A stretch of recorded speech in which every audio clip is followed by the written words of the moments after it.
Today's installment on Robert's Rules of Order is about asserting your rights in meetings. My name is Larry Taylor. I'm joined today with my fellow National Association of Parliamentarians member Keri Capen and John Ellis, and we will be enacting scenes for you, showing how these tools that we've been talking about can be put into use in an actual meeting for defending your rights so you are not run over. Just a few words about the organization that is sponsoring this. So this is being sponsored by an electronic unit of the National Association of Parliamentarians, which any of you can join. If you are not in a metropolitan area, you probably don't have a group of parliamentarians to meet with. So what we've done is we've formed an electronic group that uses the miracle of the internet to get together and study parliamentary procedure. It's associated with the Oregon Association of Parliamentarians, but you don't have to be an Oregonian to join. And again, it's a way to provide to people all across the country to study parliamentary procedure and understand these concepts. The options for joining is you can be a member, or you can be a provisional member. To be a member, all you need to do is pass a quiz, and you can then join the National Association of Parliamentarians. If you want to be a provisional member and study and join before you've passed the quiz, you can be a provisional member, and we welcome both.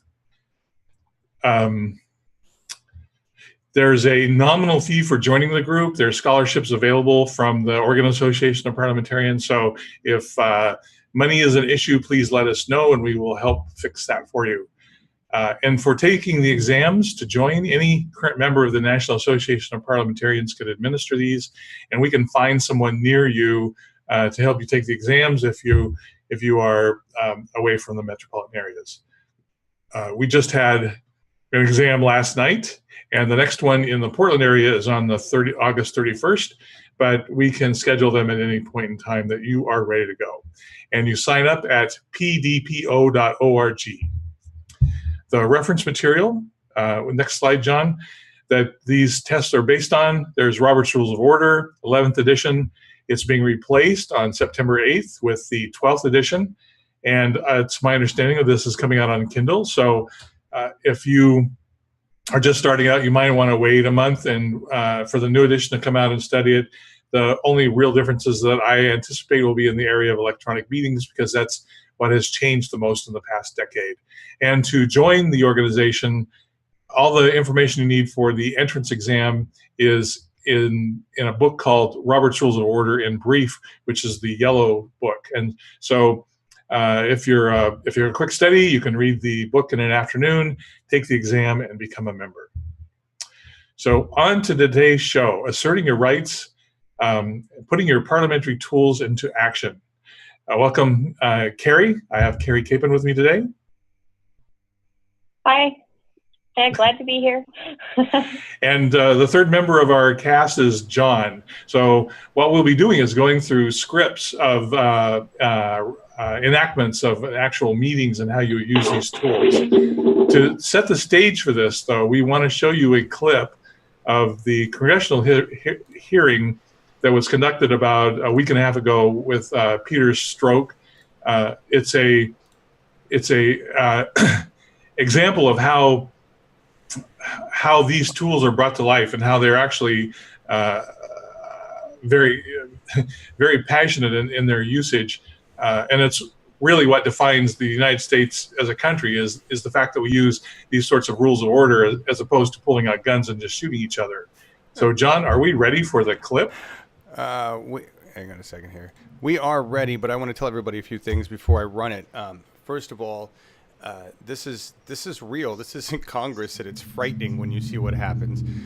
Second of all, I skipped ahead about 2 minutes and 45 seconds. What you don't hear is Trey Gowdy going off for a long ass time about why he's asking questions, blah, blah, blah. So it starts with Peter Strzok responding, and then it goes on from there. We're going to run about 8 minutes of it because you're going to hear how parliamentary procedure is used on both sides to, call to just like, hey, you can't do this stuff. You can't do that. It's ridiculous. But I'm here to take your questions before we run out. I want to say that it's an engagement broadcast. There's how many? 11, 12 of you here now. Hey, Jay, Brom, Dennis. Nice to have you here. 12. If you have any questions, hit me up in the YouTube chat, and we'll ask them live. We'll talk to the two parliamentarians we have here. After this and after we go through the scenario, after each scenario, we'll address your questions and move on. So here we go. Watch the first video. This is Congress.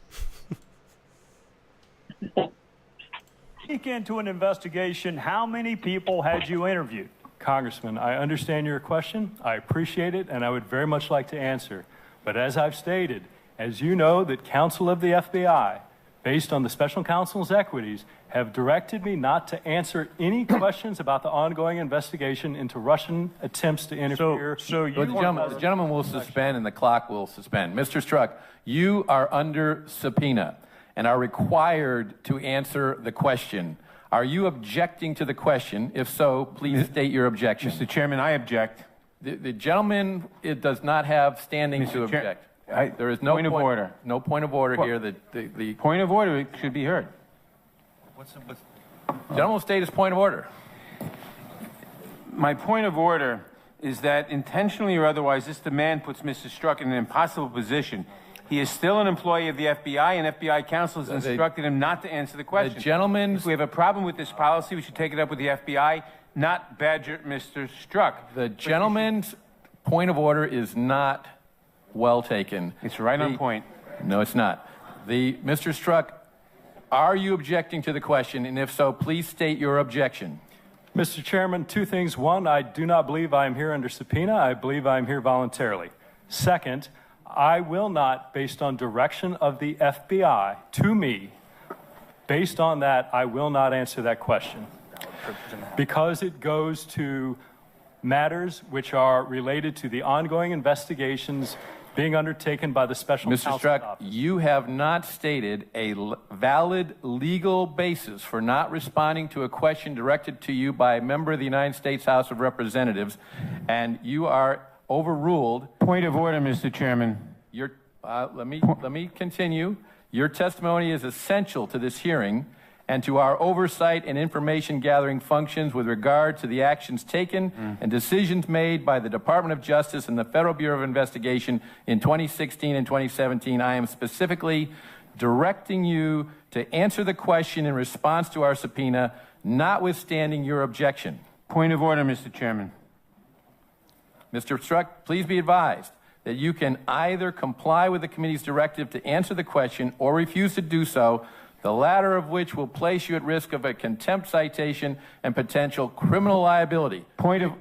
Do you understand that? Point of order, Mr. Chairman. The question is directed to the witness. And I have a point of order before he answers the question. The point of order is not well taken until... You don't know what the point of order is. You can't say it's not well taken. The point of order, the witness will answer the question. Mr. Chairman, I raise my point of order and I insist on it.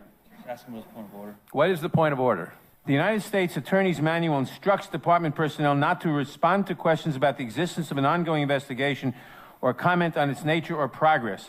In a letter to Congressman John Linder in 2000, referred to as the Linder letter, the department made this policy explicitly applicable to a request from Congress. Quote, although Congress has a clearly legitimate interest in determining how the department enforces statutes, congressional inquiries during the pendency of a matter pose an inherent threat to the integrity of the department's law enforcement and litigation functions, unquote. Therefore, the question being directed at the witness is out of order. The witness's declination to answer it as against the instructions of the FBI pursuant to FBI policy, which is necessary so as not to allow us to subvert an ongoing criminal investigation. He is right. And he should not answer the question. The gentleman has not stated a valid point of order. The ruling of the chair in that case. Nonetheless, the United States Supreme Court has recognized that it is unquestionably the duty of all citizens to cooperate with the Congress in its efforts to obtain the facts needed for intelligent legislative action. It is their unremitting obligation to respect the dignity of the Congress and its committees and to testify fully with respect to matters within the province of proper investigation. Mr. Chairman, Mr. Chairman, you know, or we all know, that if we were to ask a question of a witness about a military secret, if we were to ask him, how does the H-bomb work? He could not answer that question. This is the same thing. That is a classification issue, not an issue of whether or not this is a valid question for which... I appeal the ruling of the chair. It's not a point of order. He's ruled that it's not a point of order. That is not a ruling. Mr. Strzok? Mr. Chairman, I insist on my point of order, and I insist on Mr. Strzok. appealing the ruling of the chair. Mr. Strzok, knowing the advice that Point I of order, have given Mr. you- Chairman. Point of order. I believe there's a point of order that's been raised, and you've ruled we have a right now to answer Mr. Nadler's. It is not a valid point of order. The And I chair appeal has can't the just already... ruling of the repress chair it, on that Mr. question, Chairman, 'cause on you that don't- question, on that ruling. Point of order, Mr. Chairman. Mr. Strzok, Mr. Chairman, I appeal the ruling of the chair that you have just made on that, on whether the... you have not stated a valid point of And order. that is your ruling, and I appeal it. That is not an appealable... Point of order. I Yes, it appeal is, the Mr. decision Chairman. that that's not Appealing the ruling appealable. of the chair is exactly what he's requesting. He's appealing it. That requires a vote to either sustain it or overrule it. The gentleman from New York has not cited a rule of the House that is being violated. Therefore, it is not a point of order. That's I your appeal ruling. that He's ruling of the appealed it. chair. Mr. Chairman, is it not appropriate to also interject the attorney-client privilege, which cannot be overridden, and is a rule of the House to the the extent that gentlewoman witnesses will have the right suspend- to an attorney-client privilege in this House? Mr. And that is what this witness is asserting, Mr. attorney-client Strzok, privilege, and Mr. he has been Strzok, advised not Miss- to answer The the gentlewoman question. will suspend. The gentleman has not raised the attorney-client privilege. He has said that he's been instructed by the FBI not to answer the question. Now, By lawyers. he knows the advice I have just given him. If he would like, I'll restate it. But knowing this, will you answer the committee's question as directed, or do you refuse to answer the committee's question? I Point of insist on parliamentary appealing inquiry, the ruling Mr. of the Chairman. chair that Point my of parliamentary order was inquiry. not in order. Point of parliamentary inquiry, Mr. Chairman. The gentleman from South Carolina has the time. A parliamentary inquiry is not in order during the gentleman's time. The chair is instructing the witness to answer the question, and the question to you is, Mr. Chairman. will you answer the committee's question as directed, or do you refuse to answer the committee's question? Mr. Chairman, I move to adjourn. Second. You're not recognized for that purpose. He has to be recognized. He has to be recognized. Mr. Chairman, I think you have no choice but to recognize such a motion. I do not have to. It's Mr. Gowdy's time. It's not. Are you just going to make up rules as we go along? Is that... The motion is not in order during the time controlled by the gentleman from South Carolina. I appeal that ruling of the chair. Mr. Strzok, will you Chairman, I answer? appeal your ruling of the chair that my motion to adjourn is not in order. The gentleman is not in order. That may be, but I appeal your ruling. The gentleman is not recognized. Just take back over your time and inspire away. Knowing this, will you answer the committee's question as directed, or do you refuse to answer the committee's question? Mr. Chairman, as you know, counsel for the FBI has directed me not to answer questions about the ongoing investigation. As you also know, counsel for the FBI is sitting here behind me. May I consult with them? You may consult with your own counsel. But I may not consult with the FBI's counsel? Only with your own counsel. Mr. Chairman, there's no basis for that. He can consult with the FBI counsel. He's an FBI The employee. gentleman is not recognized. And the chairman is not being proper. The chairman is being proper. The witness can't be directed not to confer with his attorney. The FBI is not his attorney. His attorney is seated behind him. If he wishes He's an to consult employee with of his the attorney, FBI, as he's already done, he may do so. And his attorney may consult with the FBI attorney? Isn't the privilege that of the FBI, and shouldn't the FBI counsel be solicited on that point? You just take that over right now. Just Let Trey have it. Let's get this out. Let's just get this out, and then we'll go back here. We got it. Mr. Chairman, my counsel has reiterated that counsel for the FBI has directed that I may not answer that question. I'm going to stop it right there.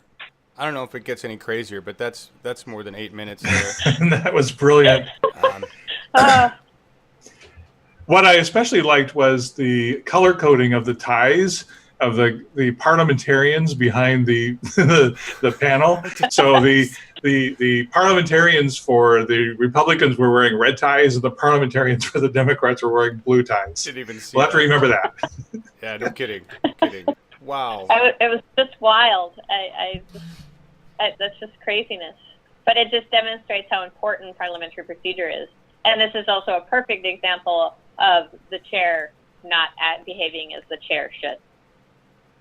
Agreed. Now just let everybody know, the audience right now, everybody here is, and there's 16 of you. Hey, all of you. They're aghast. They can't believe this. Oh my God, what the hell? The chair's just making up rules. Is this typical? Does this happen in our Congress all the time? You said you're watching a lot more C-SPAN lately, Keri. Is this normal? To that extent, no, I haven't seen quite that bad. But there is a lot of parliamentary maneuvering that the Democrats have been attempting a lot lately, because since they do have the minority, they are kind of trying to use parliamentary strategy to still have a voice, and that's what parliamentary procedure is supposed to be for. It's supposed to ensure the will of the majority while protecting the rights of the minority. So but this was a really kind of extreme example. I've seen worse, but this one was a pretty exciting, lively exchange. Yes, it's quite. And just real quick, Jilly Love, I don't even remember what the actual question of Trey Gowdy's was. I think it had to do with when he knew certain information, or when he started talking bad about Trump in relation to a date. It became irrelevant because the chair was just out of control. So, what do you guys want to, Larry? What do you guys want to say about the situation before we get into the scenario? I thought it was a great tour of a lot of the stuff we're going to be talking about today. So the tools, there's actually just a couple of tools that were used, but they were used over and over and repeatedly in different circumstances. And we're going to be talking about those today. And so these are the same things that you can use in your own meetings. Awesome. Okay, so these all apply, and none of these are really hard to grasp, I hope. No, the most interesting one is appealing the ruling of the chair, which was absolutely valid in the context that they were trying to use that. It's something that I've never seen done. I've seen someone attempt to appeal a ruling of the chair. The chair walked over to the guy trying to do that and said, "You are appealing a ruling of the chair," and the poor guy backed down.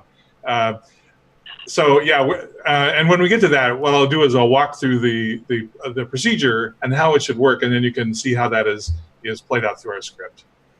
All right. Are there any slides that you want to go over before we get into the script?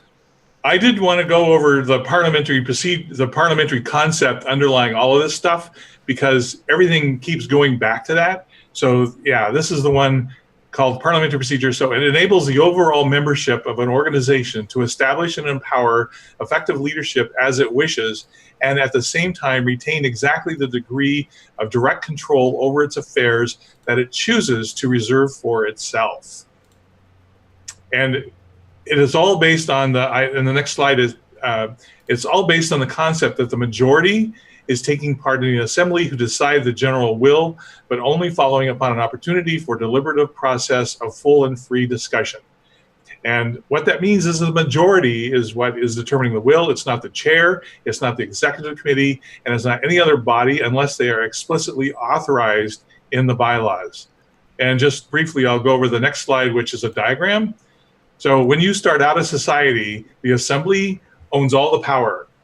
And what they do is that they allocate that power out where it makes sense to do so. So day-to-day operations might be turned over to an executive committee. They can do that. You can have certain things being done by committees. You can allocate that, but it has to be allocated by the assembly by a 2/3 vote. And that is because they are giving away their power to something else to do that. What we commonly see is that chairs of committees and chairs of assemblies taking power and no one objecting, and that's how they get away with it. Yes. So that's the underlying concept under everything that we're doing today. And that's how a democracy runs. And you can see this is why everyone is so afraid of democracy being turned loose, because God knows what the majority might want. Yeah, exactly. And what Larry said is so true. I've seen this in meetings myself, the very few that I go to. The chairs just assume power, and people who don't know, let them.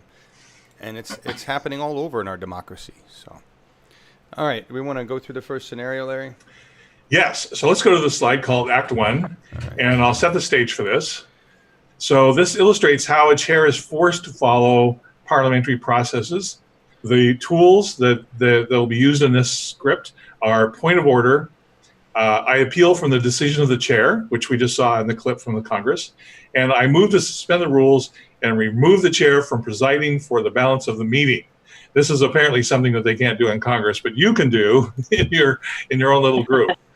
And I just want to talk about the process of appealing from the decision of the chair so you can understand how that works. It's one of the more complicated sets of steps, but a chair has to make a ruling.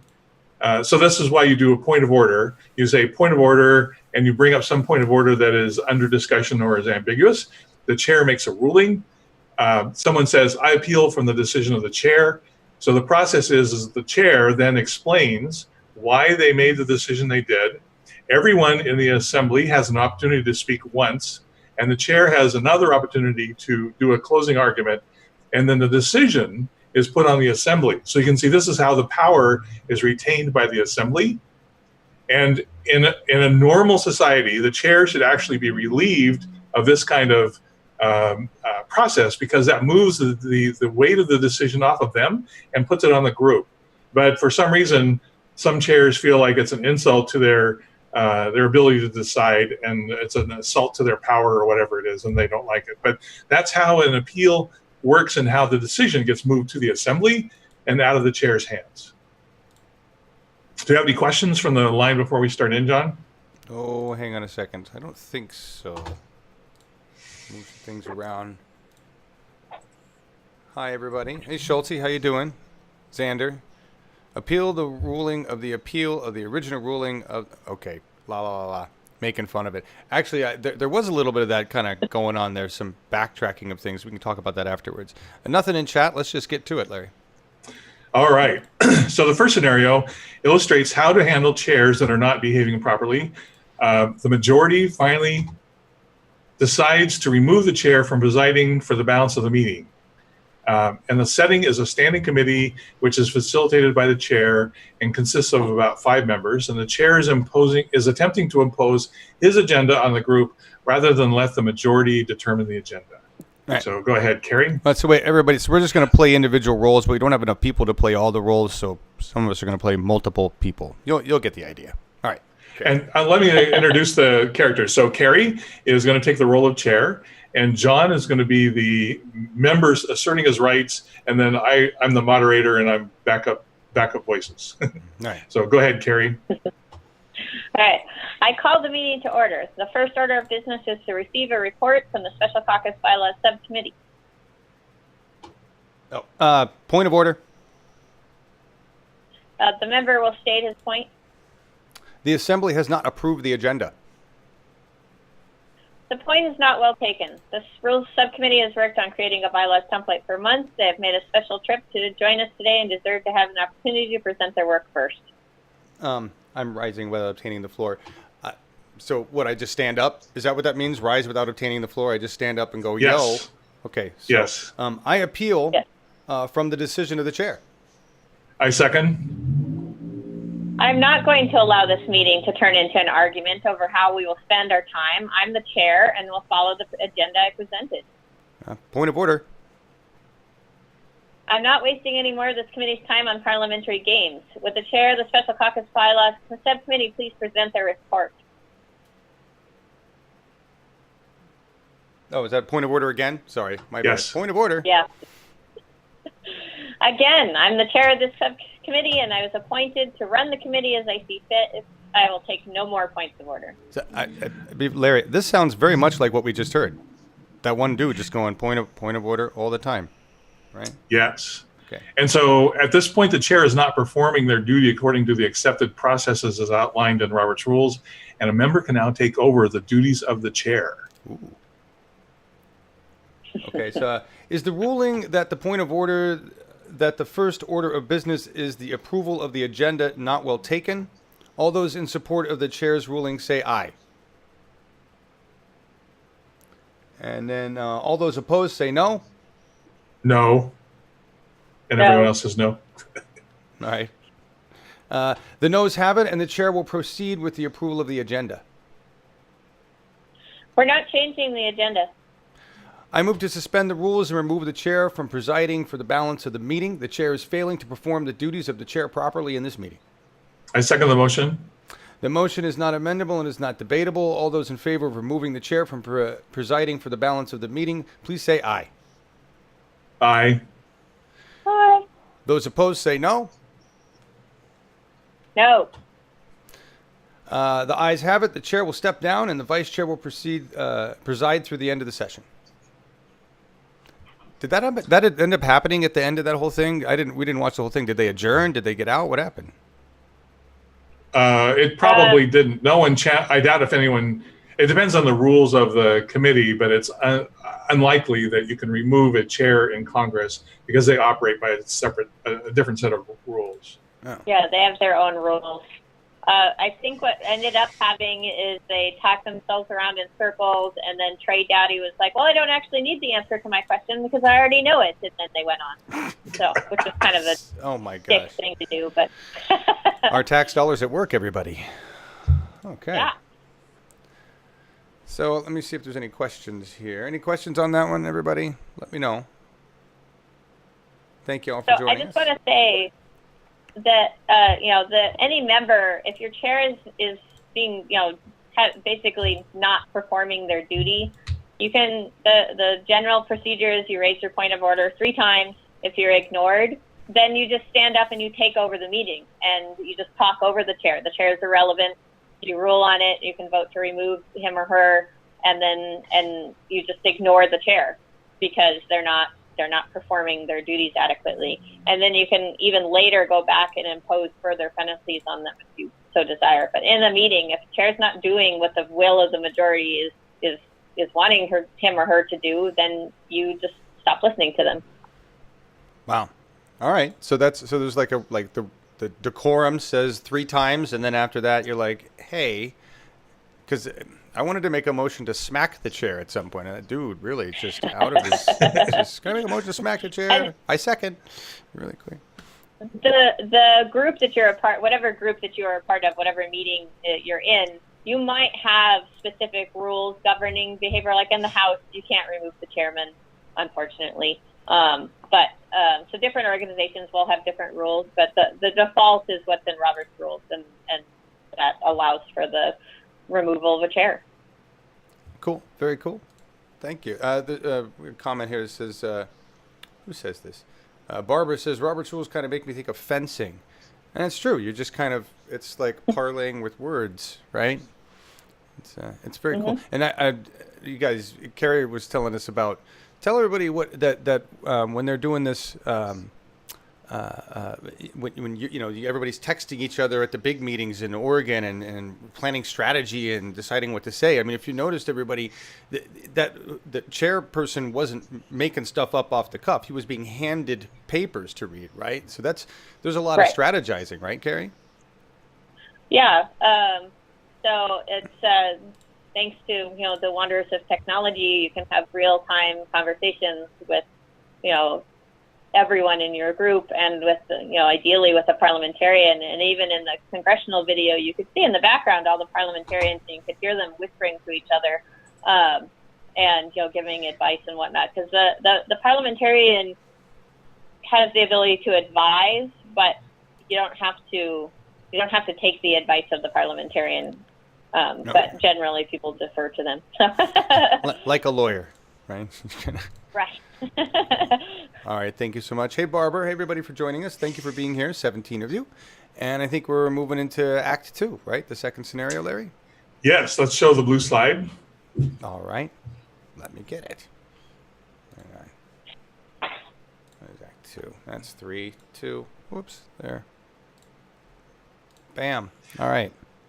So this scenario illustrates how a member can demand their rights to participate to be enforced. The tools that we'll be using from Robert's Rules is point of order. And again, I appeal from the decision of the chair.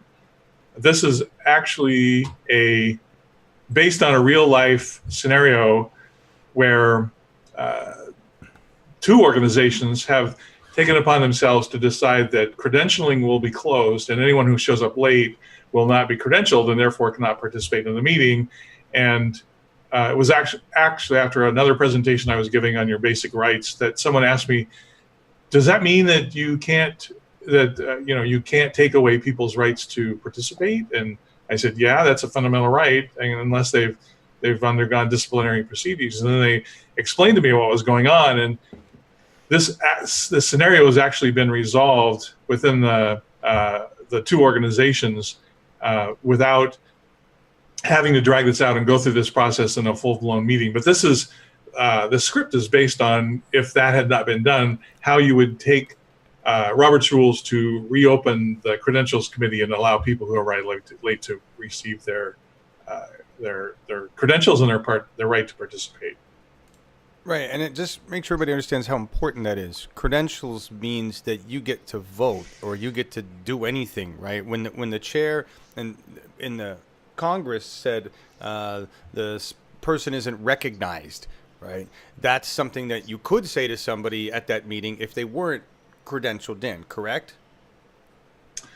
Yes, and this, I don't know if we'll be seeing this part in the Nevada convention situation, but the whole fight at the Nevada 2016 delegate selection convention started out with a number of people not being credentialed, and the justification for not credentialing them was sleazy.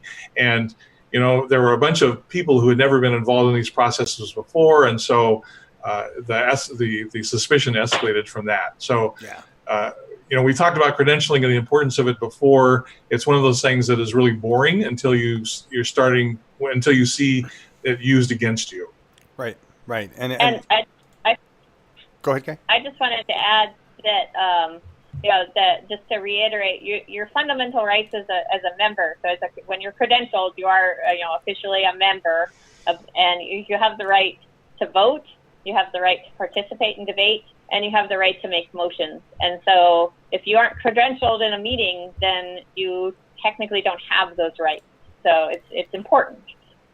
Exactly. And we will be going over the Roberta's Rules situation because there were a lot of Roberta's Rules, but that's going to be for last, everybody. Right now we're going to dig into this next scenario here. Because I'm a member of Democratic Party. I did not know this. This is so important to understand this about your rights at these meetings. So, point of order? The member will state his point. I need my credentials in order to participate, but when I arrived, the credentialing table was not open. Did you arrive after the meeting started? Yeah. I encountered road construction on my way here and arrived 5 minutes after the meeting began. I'm sorry, the point is not well taken. The Credentials Committee has adopted a rule that credentialing ends once the meeting begins, so it's not possible for you to receive your credentials. All right. I rise without obtaining the floor, and I say, I appeal from the decision of the chair. I second. The decision the chair is appealed from. The chair ruled that once the meeting begins and the credentialing table closed, no further delegates can be credentialed. This rule was passed by the Credentials Committee. I understand now that my participation in this assembly is a fundamental right, and under parliamentary procedure, I am an elected delegate to the State Central Committee from Lynn County. I notified our delegation chair that I would be attending today's meeting. My right to participate in this meeting cannot be removed except by a rule in the bylaws or by special rule, which was not passed and does not exist. Furthermore, committees cannot pass their own rules separate from the rules of the Assembly. As the Credentials Committee passed this rule because the State Central Committee members would miss the meeting if they staffed the credentials table. And there's a second person. If the rule to close the credentials table was not passed as a bylaws change or a special rule by a 2/3 vote, then the rule is invalid and the member from Lynn County must be credentialed. Are you ready for the question? The question is, shall the decision of the chair stand that the delegates cannot be credentialed to participate in the meeting because they arrived after the credential table closed? All those in favor of sustaining the chair's decision say aye. Those opposed to sustaining the decision say no. No. No.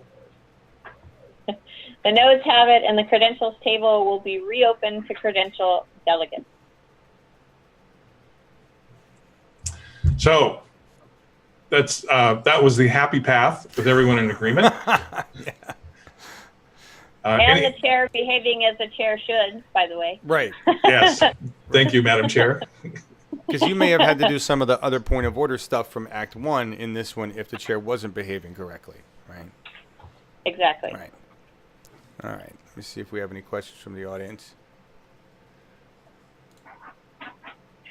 What happens if you... Oh, so Jeffrey had a question. What happens if you're late to a meeting, right? So, that is an issue, right? And so the question is, or the whole reason that came about was because there was a credentialing table, right? And people said, well, if they're at the table, then they can't participate in the meeting. And so we closed the table to start the meeting. It sounds to me like the issue is with process, not, Robert's rules, Not only that, it's imagined process. Right. They think they need to produce a credentials report that shows who attended. The only piece of information that is important to start a meeting is, do you have a quorum? And, if a quorum is 50 people and you have 100 people in the room and they are members of the assembly, you can start the meeting. It doesn't matter on the specifics who's there. If someone does a roll call vote or produce something where you actually do have to know, then, a credentials report would be helpful. But there's a lot of consternation about creating a credentials report and knowing who exactly is in the room, which really is not necessary. Interesting. So they just made that stuff up to think it was all important, and then it affects people's rights. Yes. Cool. Yeah.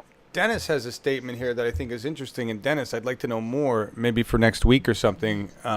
He says that he's a member of what would be their left party. And he goes to meetings, and they don't have any complicated rules like this. I'd like to know what system you use to control your meetings. You got to do something. You're German. Don't tell me you don't have controls. Come on. Tell me what you guys do over there. I'd love to know. Maybe you and Marcus can talk about that, how your local party meetings, because in Germany, they got lots of parties, and they're all, political organizations that are, and their citizens are very active. So I'd love to hear about that. And if I can jump Please. in, the Robert's Rules does actually allow for varying degrees of informality. So when you have a very small group of people, it's pretty easy to come to decisions and come to some sort of consensus.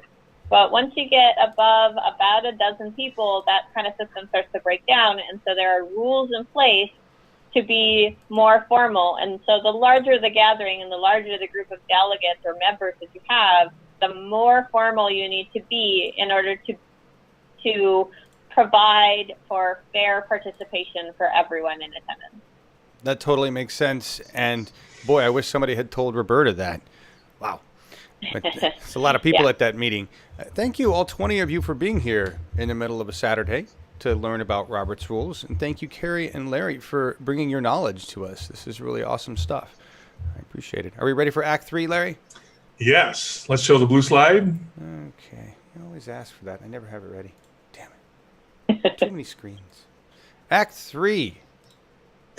So this scenario illustrates how to stop personal attacks in meetings.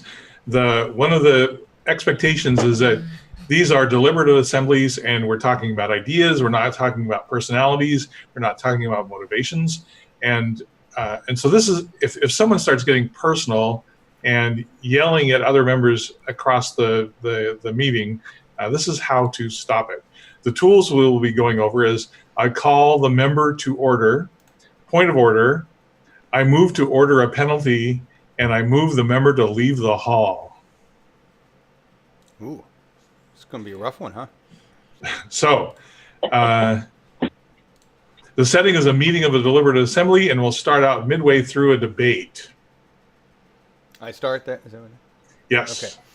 It is the tradition of Thomas Jefferson, who wrote the Rules of Order for the U.S. Senate, that the State Central Committee elects chairs of the Standing Committee. Therefore, I urge the delegates to support this change.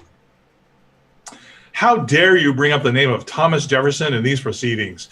Thomas Jefferson owned slaves, and you insult the African American members of this organization by invoking his name on anything. I call the member to order. There is no place in this assembly for personal attacks. In addition, his argument is not germane to the motion under consideration. I find the point well taken. The member is out of order. The chair has repeatedly directed you to refrain from offensive personal references when speaking in this meeting. Please be seated. I move to order a penalty. What penalty shall be imposed on the member? I move that the member be required to leave the hall during the remainder of the meeting or until he is prepared to apologize. It has been moved that the member be required to leave the hall during the remainder of the meeting or until he is prepared to apologize. Is there a second? I second the motion. Would the member care to defend his actions? I have no comment.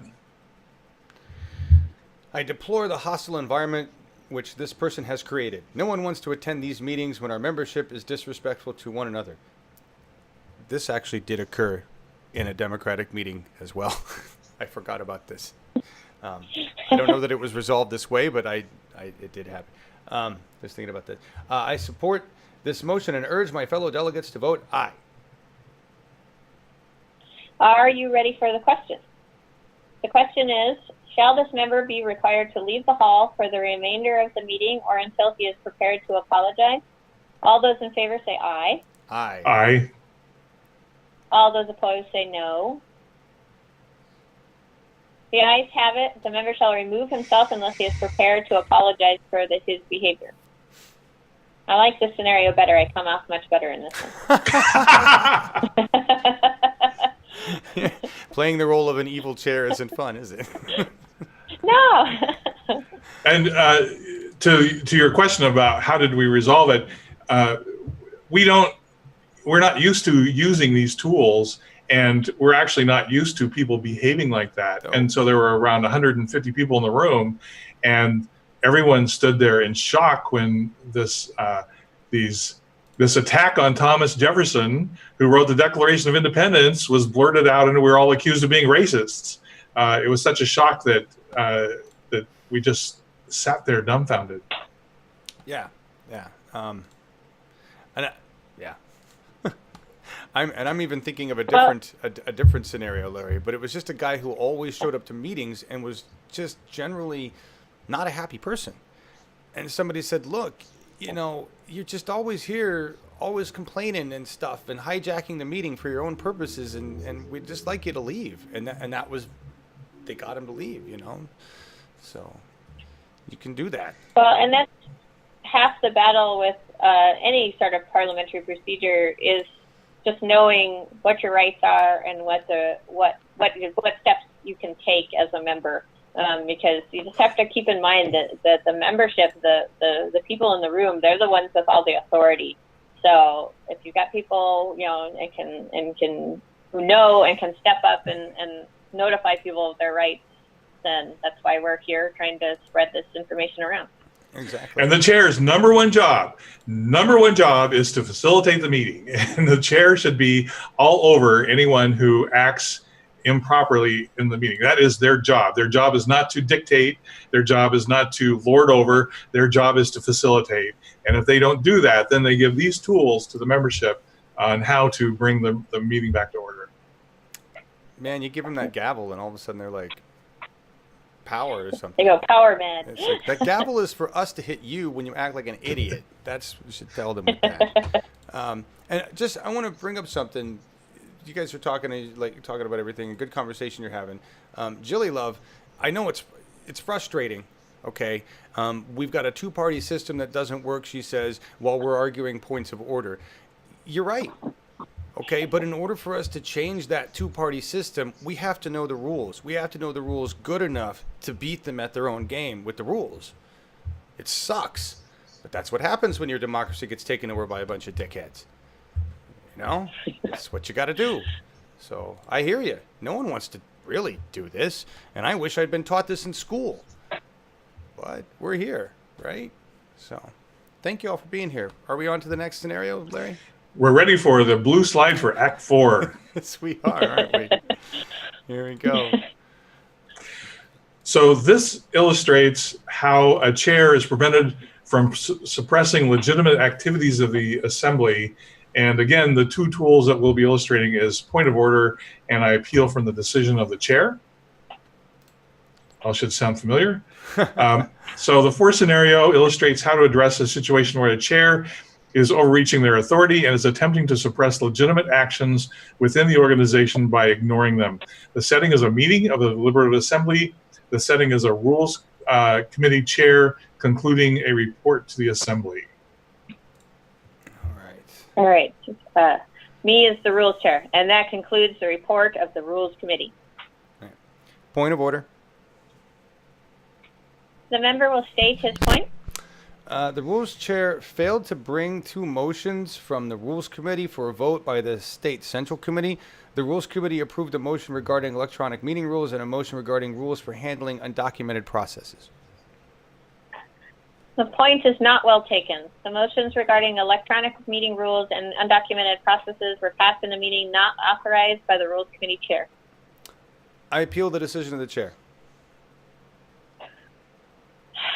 The decision of the chair is appealed from. The chair rules that motions arising from an unauthorized Rules Committee meeting cannot be brought before the State Central Committee. It was unauthorized because it was not called by the Rules Committee chair. I guess I obtained the floor. The meeting at which these motions were passed was a valid meeting. The meeting met the two conditions for it to be valid. The bylaws state that a meeting notice must be given at least 3 days in advance. The meeting notice for this was given 16 days in advance. Also, a quorum of a standing committee is 11. There were 13 Rules Committee members in attendance. Still, we've just changed committee chairs, and we need to give the new chair time to get settled. Point of order. The member will state his point. During an appeal from the ruling of the chair may speak twice, once at the beginning and once at the end. Since there are members who have not yet spoken on the appeal, it is improper for the chair to speak. The point is well taken. These motions have been pending for over a year. 2 requests for a meeting have been sent to the Rules Chair. The Rules Chair did not respond to either request. There is no rule giving sole authority to call Rules Committee meetings to the committee chair. The members of the Rules Committee were well within their right to call a meeting. Since the meeting met the criteria for a valid meeting, the motions passed in the meeting must be presented today in the State Central Committee. Are you ready for the question? The question is, shall the decision of the chair stand as a judgment of the State Central Committee? Those in favor of sustaining the chair's decision say aye.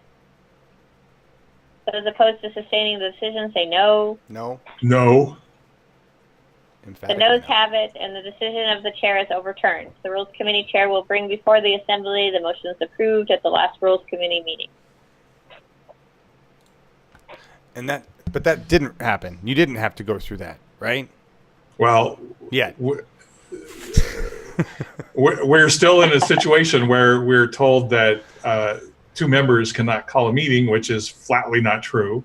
We're going to hold the meeting, and we're going to disposition these 2 motions And then depending on the outcome of that meeting, I encourage the chair to recognize the meeting as being valid and present them to the floor on August 12th.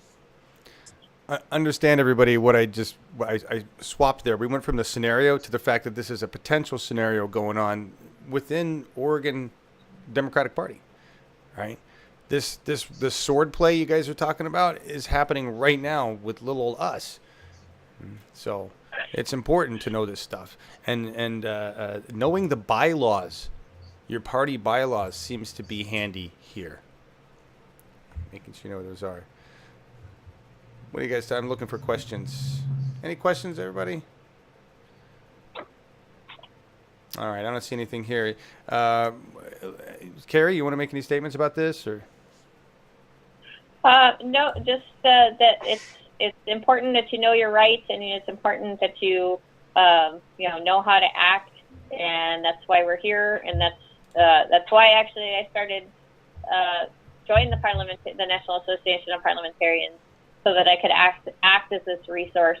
And I get emails and text messages from people all the time with questions. And what you were saying earlier about having the bylaws, knowing your bylaws, that's key, because that's always my first question. Well, what do your bylaws say? Because that's going to give you your framework that you can work within. Because a group can decide to impose rules that are different from what's in Robert's rules. So bylaws trump Robert's rules. So if you as a body have passed rules limiting debate or describing how appeals from the chair work and things like that, then that's perfectly valid. But you need to know that going in so that you know what your rights are. Absolutely, and just from my own knowledge that I've learned this year from Larry and others talking about what's going on in the DPO, they've got rules in the bylaws of the Democratic Party of Oregon that are in conflict with other aspects, with the platform of the Democratic Party. Platform says one thing, bylaw says another, and this lets the people in power go, well, hands are tied, and that's BS. We can change that, right? We just made some massive changes to the platform, and now we need the bylaws to reflect those changes, and they don't. So we're working on that. And it's not exactly the bylaws, it's the policies that are being administered by the Democratic Party that are in conflict. Oh, all right. Well, either way. Not to be pedantic, but... Well, I was talking specifically about the allowing of data to be given to somebody primarying an incumbent, right? Because that's where the party says we're all open and we welcome democracy because we're a Democratic Party in our platform, but the hell we're going to share our data with somebody who wants to primary one of our golden people, right? You know, and so it's it's interpretation of the policy by the power, right? Is that? Well, it's an undocumented policy, and what this whole scenario is about is bringing those undocumented policies before the State Central Committee, because the power to enact those kinds of decisions really belongs to them, but they've been made in the background. And as a Democrat, I find that one particularly offensive, because people look at me and say, "You're a Democrat, you do these sleazy things in the background." I don't want to be one of those. And I'm saying I was never given an opportunity to decide on this.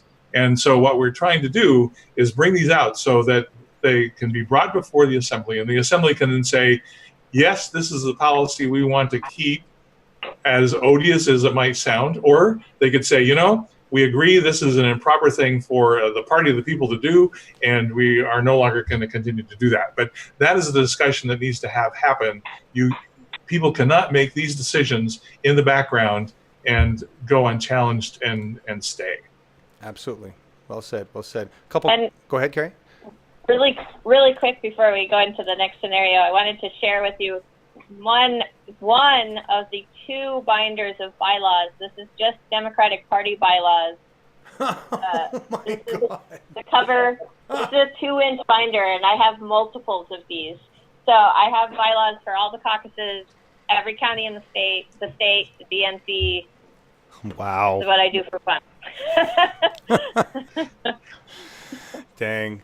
Thank you. That leads into the question. Randy O. Roberts had a question for you. Are you going to seek office with all this knowledge that you're obtaining? Because you guys are taking the test right now to become official parliamentarians, right? Yeah. So what are you going to do with your knowledge? What are you going to do with this? You're going to run for office? I'm going to be a parliamentarian. Awesome. Yeah, I want to be a parliamentarian. Running for office sounds like purest hell to me, but I admire those who that is for them. So, but I will 100% support you. I actually a while back talked to a state senator, and I told him I was studying to be a parliamentarian, and he said, "Oh, dude, you're the ones, like, always be friends with the parliamentarians because they're going to tell you how to get shit done." I've started to learn. You guys don't understand, Randy. Like, parliamentarians can make really big careers out of it because people that really know their shit are rare. And I'm starting to learn you guys are like the other lawyers, right? Right. And so it's really cool. We're way less obnoxious than lawyers. And it seems almost more important, I'd say more important. And Dennis had a comment about Germany. He says they start learning civics, this stuff, in the 4th grade. Wow. Sounds like a good year to start for us, 4th grade. Yeah. And Jeffrey Pearson says he likes those binders. So, nice binders. There you go. All right, so now we're into this last scenario, everybody, is the Roberta's Rules scenario. There's actually a lot of crap going on in here. We have a couple videos. Before I run the videos, is there anything either of you want to preface the videos with? This is from the Nevada yes. delegation. Okay, so I just have to say that as a parliamentarian, this video, this scenario literally brings tears to my eyes because it's such a perversion of parliamentary procedure and democracy. So, yeah. Now that I know what I know, it is way more infuriating. You know what I mean? Yeah. And Larry? To me, the most shocking scene in the set of in this scenario is the brown-shirted police officers lining up in front of the stage. I mean, it's just scary to see them resort to that kind of action in a democratic assembly like this. Yeah, we used it as one of I don't know if you guys remember when we were doing the Real Newsroom. This was one of our covers. I'll have to dig it up. But we basically replaced. We had a photo of the line of police, and then we put Hitler behind it because it looked exactly like a friggin' Gestapo stance. I'm going to play 2 clips to remind everybody what went on. There's a lot that went down here. Larry talked about it before, how there was a decision about credentialing that was made. That was BS. It affected delegates. This first clip is just as the chaos ensues after she makes her final ruling. She just gavels and walks away. These people listen to what they're screaming. I didn't understand it at the time, and now I'm like chills. Hang on.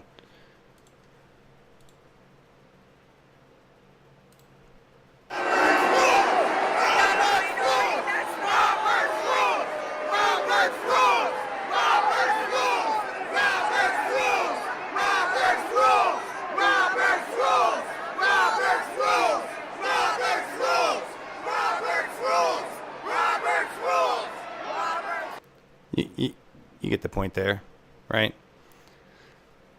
So this other one is more of an explanation of everything that's going on, and it's going to list the different violations. I think I'm going to try to stop it with each one, and then we can talk about them, okay? I'm seconding the Of course you are.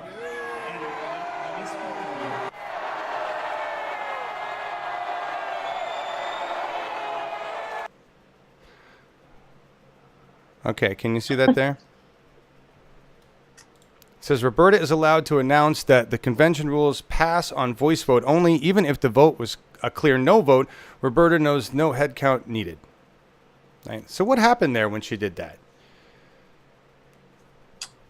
So that, all right. So Norval Roberts procedure in an instance like this would be if the voice vote is unclear, the chair can, at their own discretion, call for a rising or a counted vote.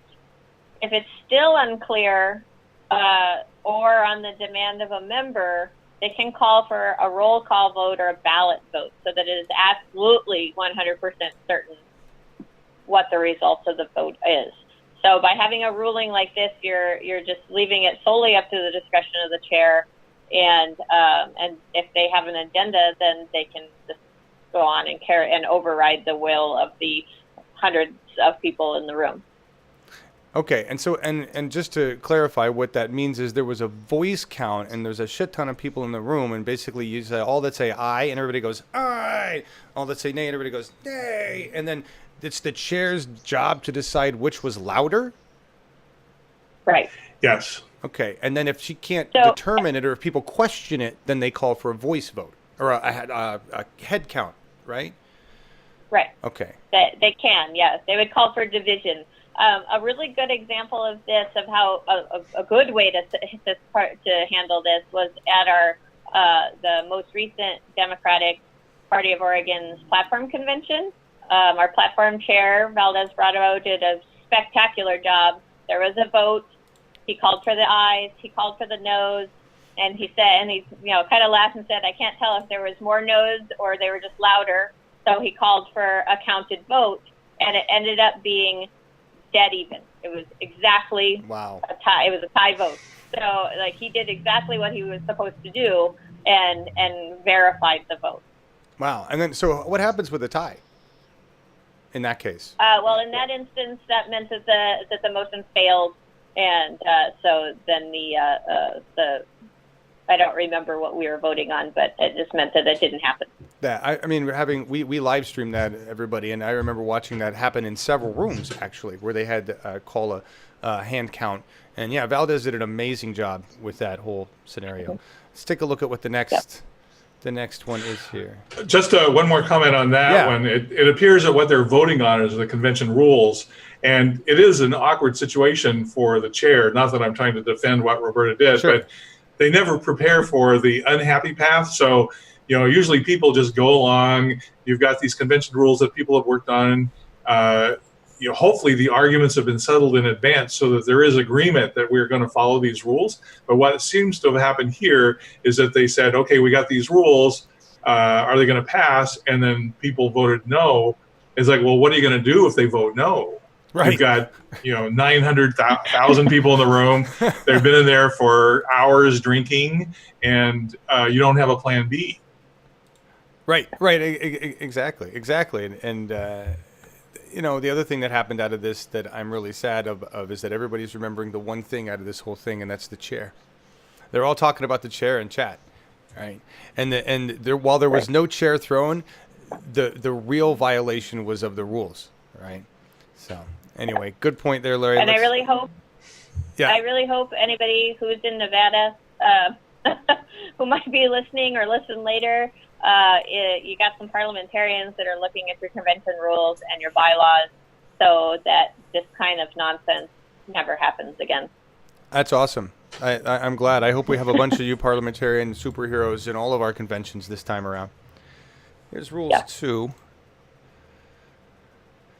Roberta is allowed to let its credentials committee to en masse rule any delegates to be ineligible without offering an opportunity to be heard.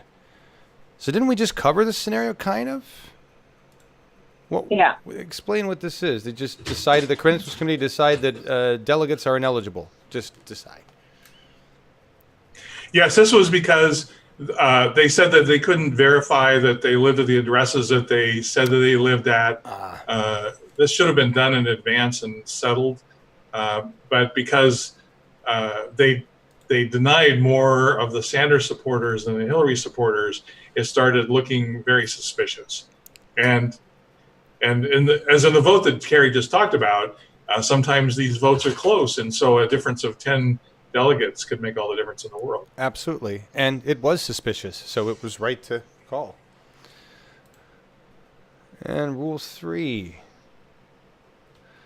Roberta can refuse to acknowledge any and all motions made from the floor or allow votes on them. Wrong.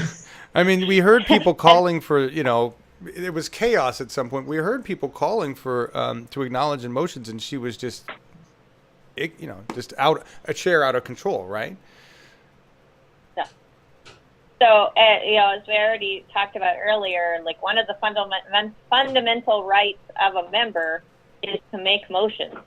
So, if you after all the shenanigans with the credentialing, you've made it in the room, you're credentialed, and then your rights to make motions and to vote are being trampled all over. Okay, and so she she refused to acknowledge credentialed members at this meeting who said, I want a motion. Hey, there's our kitty photobomb. Hi, kitty. It's the gray cat. Hi, gray cat. We knew we were going to have one. Hi, gray kitty. So, I mean, and just both of you know how crazy that was. What happened? I mean, we saw this thing just evolve. The police were brought in, and that's, democracy is completely failing then. How do you prevent that from happening? It doesn't happen in Congress. The suit and ties go back and forth with the things. How do we do that at a convention, even if parliamentarians are up there screaming? And what if they just choose to ignore that? Is there any recourse at that point? Well, the best way to handle this is to write the convention rules in advance in a complete open and transparent way, and so that everyone is in agreement and they're knowledgeable about what is going to happen beforehand. And then you can have the happy path of the convention. But if you start doing stuff in the background, in back rooms, and people are feeling like their rights are being violated, that's when everyone gets their backs arched up. Interesting. Well, I'm sure. So, go ahead, Gary. I was just going to say that, here in Oregon, we have, there's a group of us that are pretty dedicated and to knowing the rules, reading the rules. Several of us are on the Rules Committee for the DPO, our state organization, and that makes a big difference because we can bring things to the membership's attention and be like, hey, there's shady stuff going on, and you need to be aware of. And again, make friends with parliamentarians because they're going to know how to make stuff happen. Right. But reading the bylaws or the rules of whatever situation you're going into is really key, or at least having a group of people who are willing to read the rules and things and help guide everybody. Because I know not everybody cares about this stuff, and that's fine. But make friends with people who do. Absolutely. Well said. And just some audience comments. Bye, Dennis. Thank you for joining us. I know it's late there in Germany. They're 9 hours ahead. And Brom says the way to deal with an unruly chair is a bus. And I didn't get it until he said she needed to be run over by a bus. So we're trying to avoid the violence. That's what we're trying to... I think that would be a violation of decorum. We're trying to avoid some violence here. Do these things with rules. I'm with you, though. She was replaced. Wasn't she? I think she's gone. I don't remember. But she is gone, and they have a great chair now. Yeah. So that is good.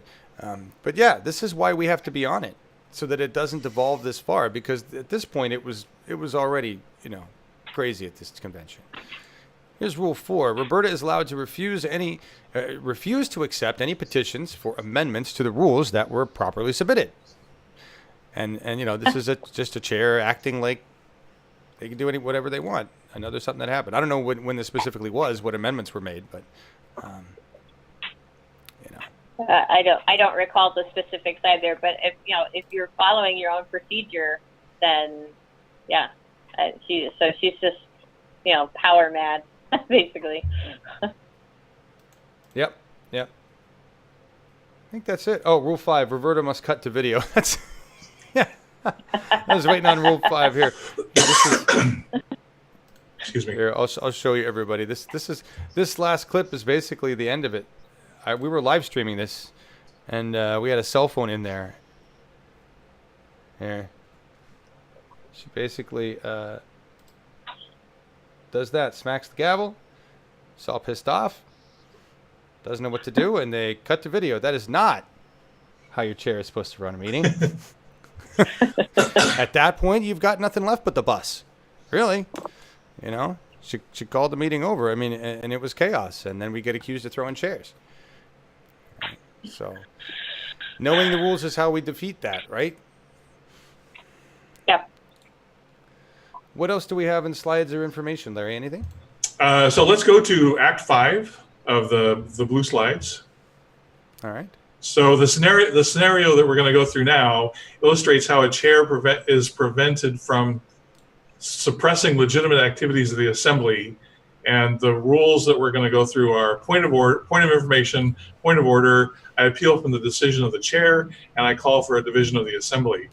This next scenario is closely related to what we just saw from Nevada, because it's an issue that we are dealing with right now. We're getting ready for the 2020 convention, and the Democratic National Committee will be issuing guidelines for each of the states to follow in their delegate selection process. What has happened in the past was the chair asked his wing person, one of the DNC members that was not me or not Lupita, and the vice chair to go off and write the rules for the convention. The bylaws clearly state that the Rules Committee is in charge of state convention rules. This is a violation because any activity that has been delegated to a standing committee cannot be given to another committee. And you know, this is exactly why they want to do this, is because they want to keep the delegate selection rules under their control. This actually turned into a fiasco in 2016 because they made it unclear how the delegation chair was going to be selected. Historically, we've always had one of our senators be the chair. Unfortunately, Hillary did not win in Oregon, and things did not go the way the establishment thought they would. And it turned out that the Bernie delegation had the ability to elect a chair because they had a majority. And that was a procedure that was not clearly outlined in the convention rules. And they tried to gloss over it. We went through the first half of the state convention in 2016, and then we're all getting ready to the point where we would convene the delegates to elect the chair of the delegation. And the chair at the time tried to pretend that we weren't in a real meeting and we were in an informal meeting, and so all this parliamentary stuff didn't apply, and we were going to talk about hotel arrangements. And that's when there's other video which we could have shown today shows that convention exploding because people were not at all pleased with the way that was rolling out. And so what we would like to do this time is have the bylaws executed as they are written, that the delegate selection conventions rules be written by the Rules Committee so that we can make sure that they're well covered. Nice. No shenanigans. You know, it's messy when the Progressive Party takes power. Just can't do it clean. So, ready to start? It's, yes. I'm ready. All right, Keri, go for it. All right. Is there any further new business? Point of information. The member will state his point of information. Has the chair established a committee for writing the rules and procedures for the delegate selection conventions for the 2020 Democratic National Convention? The chair has not established a committee. The chair has asked the first vice chair and the 3 elected DNC delegates to work on the policies and procedures. Point of order. The member will state his point. The chair is in violation of parliamentary procedure by, in effect, creating a committee to perform tasks that fall within the assigned function of an existing standing committee. The point is not well taken. It has been customary for the rules of the delegate selection conventions to be performed by the DPO officers. That is the way we've always done it. I appeal the decision of the chair. I second. The decision of the chair has been appealed from. The question is, shall the decision of the chair stand as the judgment of the assembly? The chair believes that, due to the complexity and required close working relationship between the DPO and the DNC, it is best that the rules and procedures be written by a special committee.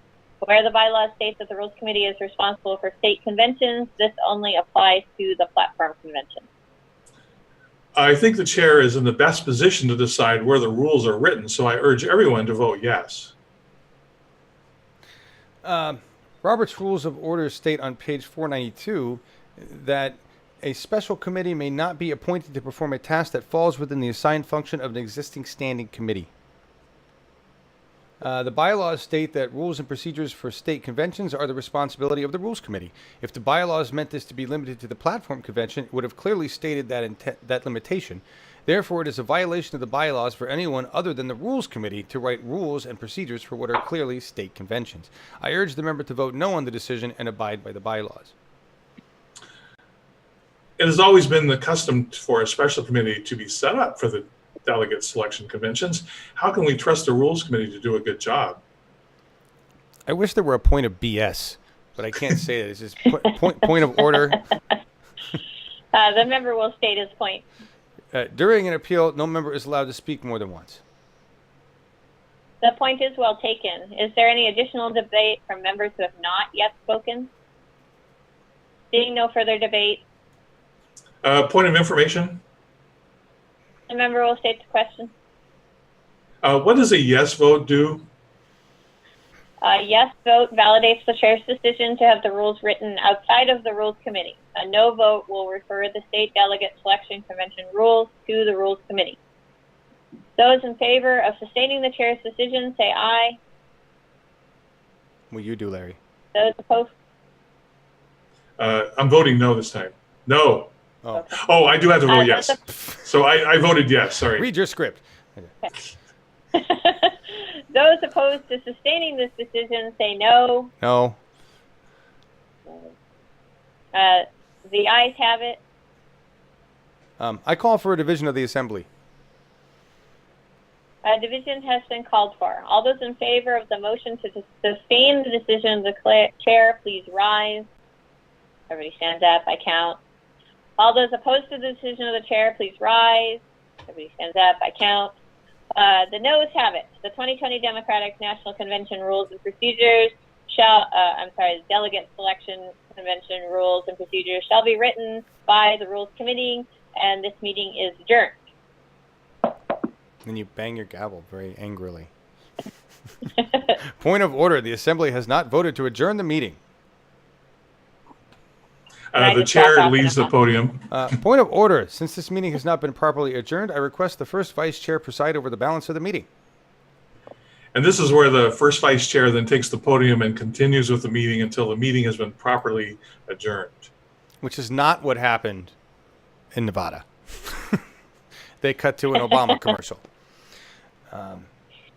Yeah. So that's, I mean, the division is the head count. Is that what that is when you call for a division? Yes, and what I was trying to illustrate with the script was that more people said no than yes, but the chair ruled in the wrong way, and that was the justification for calling for a division. Right. The chair's like, oh, I'm pretty sure I heard it the way I wanted it to be, right? Everybody else? Yeah. Right. All right. I do want to point out, too, one thing in the scenario. They talked about customs and how they've always done it. Right. So the customs of a society does have some standing, according to Robert, but it is the very lowest level. So basically, if somebody argues, well, we've always done it this way, that falls to the floor as soon as it's challenged. So as long as the entire assembly is all right with how it's being done, then it can continue on. But as soon as somebody challenges a custom, then you need to revert back to your bylaws and what Robert's rule says, and you can then pass rules. Pass rules to govern that whatever procedure is customary. That speaks to what was occurring in the group. A whole bunch of new people came in, and all the old people were like, "Well, this is the way we've always done it." New people were like, "Don't care," Right. Yeah, time to follow the rules. And it might be that a customary way of doing things works great for the assembly. So you pass a rule to say, yes, this is how we're going to do it from here on out, and that's perfectly legitimate. But if you've got a good portion of the assembly who says no, this is nonsense, then you need to listen to them, or ideally you should listen to them. Would that be as simple, Larry, as just saying, I make a motion to adopt this as a formal rule and then have it be done? Or does it have to? Well, in this particular instance, they would have to amend the bylaws, Okay. and that requires 2/3 vote and prior notice, because it states in the bylaws that the Rules Committee does this. So if the assembly, if the majority decide that, actually if a supermajority decide that it's okay to write the delegate selection rules in a separate committee, then they can write that into the bylaws, and then that's what they follow going forward. And everyone would be perfectly fine with that. Oh, okay. Awesome. If it passed. Okay, great scenario. And all of this, everybody, I know you guys are talking about all sorts of stuff right now. Hey, Vermont. Hey, Al. This is, I mean, if you want to change whatever party we're talking about, whatever local group we're talking about, this is how it's done. You know, if you want to change the rules, you got to know the rules. Everybody's been saying that, but it's really true. I find this stuff kind of exciting. For as meticulously boring as it is, it's really where the true power lies, right? And these are not specific to the Democratic Party of Oregon. These are really rules based on the concepts of parliamentary procedure upon which everything in the United States is based in general. The Republican Party follows them. I assume that the other minor parties in Oregon follow them as well. A couple of years ago, Alvin Alley, it was, I think, the 2010 convention, or it was when the Tea Party was in the ascendancy, and they had elected enough delegates to the Republican delegate selection convention that they were going to take over a sizable amount, and then they were going to go to the Republican convention and create the kind of chaos that the Tea Party members have been creating in local meetings. And Alvey decided that couldn't happen, and so he gavelled the convention closed, and I have no idea how they ended up selecting the delegates after that, but it wasn't through a convention process. And the Republicans, you know, what remaining good Republicans that were left at that point in time should have risen up and corrected the situation, and they have not. They have let their party devolve to what it is today. Well, and now we're here. Another point, this is going all the way back to the beginning when Larry was, there was a slide that had the two books, the Robert's Rules of Order and the Robert's Rules in Brief. So your average person in a meeting is not going to need all the meticulous technical details of every scenario.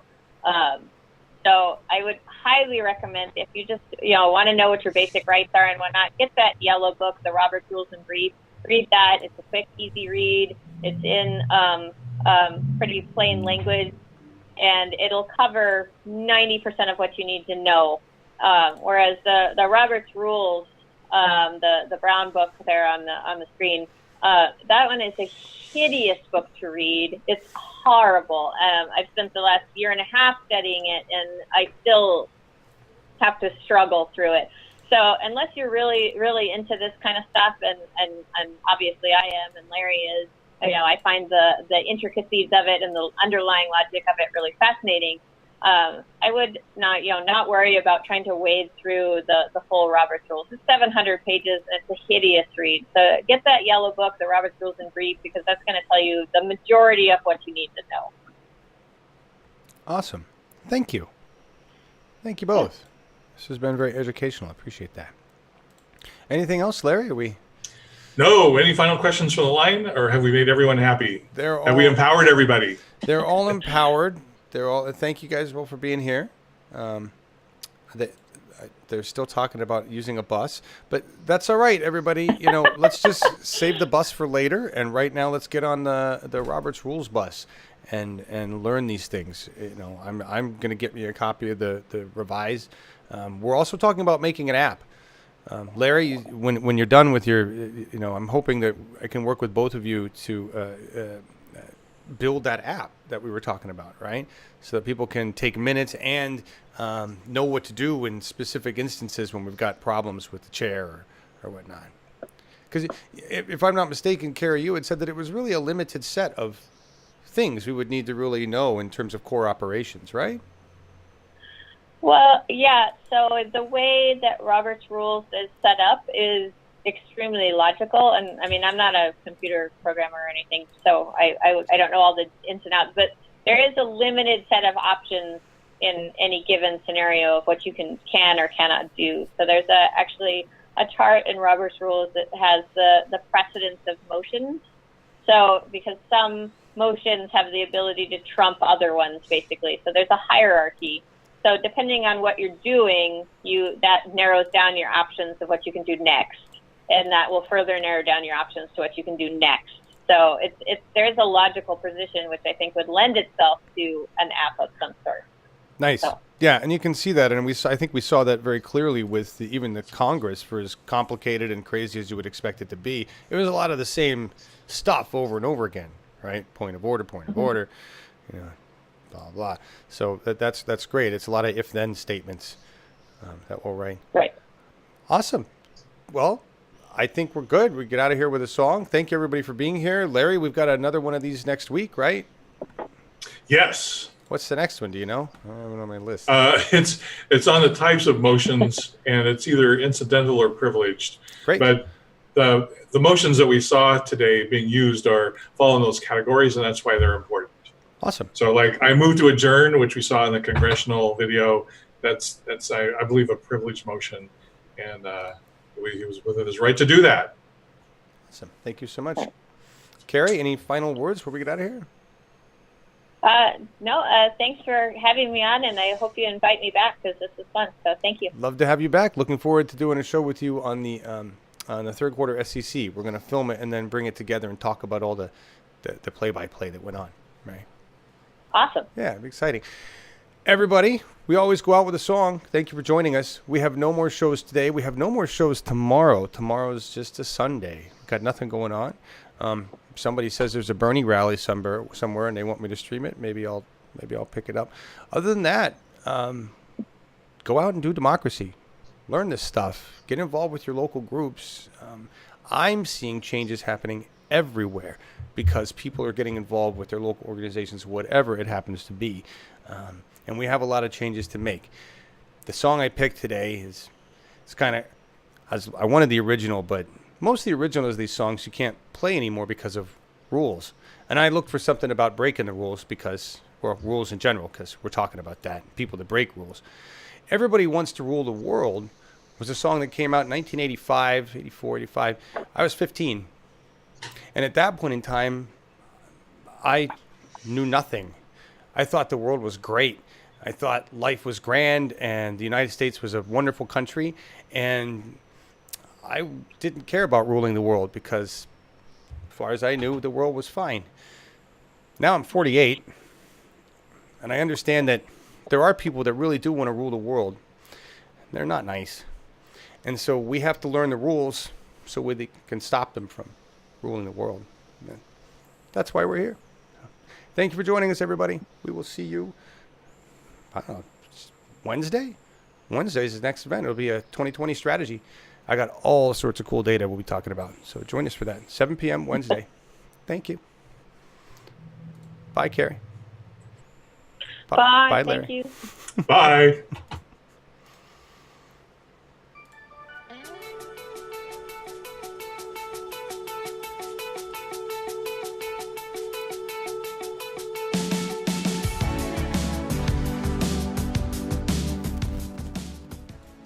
I forgot to say that this is the Glee version because I couldn't play the regular version. So it's from Glee.